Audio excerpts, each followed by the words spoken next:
एक गांव में एक बूढ़ी माँ अकेली रहती थी। उसका नाम शांति था। गांव के कोने में उसकी छोटी सी झोपड़ी थी, जहां वह अपनी पुरानी यादों के साथ दिन गुजारती थी। एक गांव में एक बूढ़ी माँ अकेली रहती थी। उसका नाम शांति था।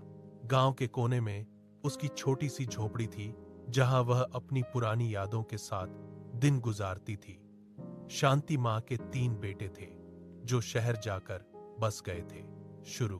शुरू में वो कभी कभी माँ से मिलने आते थे, लेकिन धीरे धीरे उन्होंने आना कम कर दिया। अब तो महीनों तक कोई खबर भी नहीं आती थी।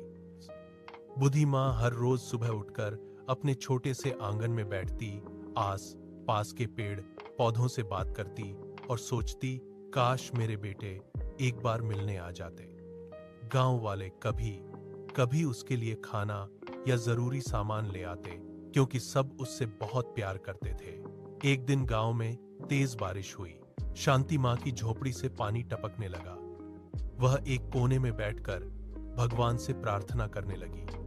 तभी गांव का एक युवा लड़का रमेश वहां से गुजरा। उसने देखा कि माँ परेशान है, तो तुरंत कुछ लोगों को बुलाकर झोपड़ी ठीक करवा दी। शांति माँ की आंखों में आंसू आ गए।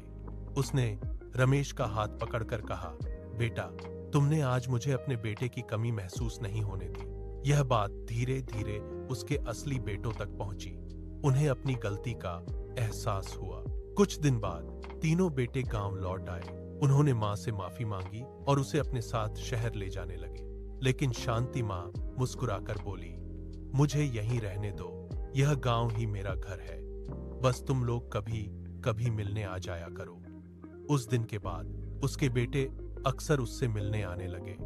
शांति माँ अब अकेली नहीं थी, क्योंकि उसे समझ आ गया था कि असली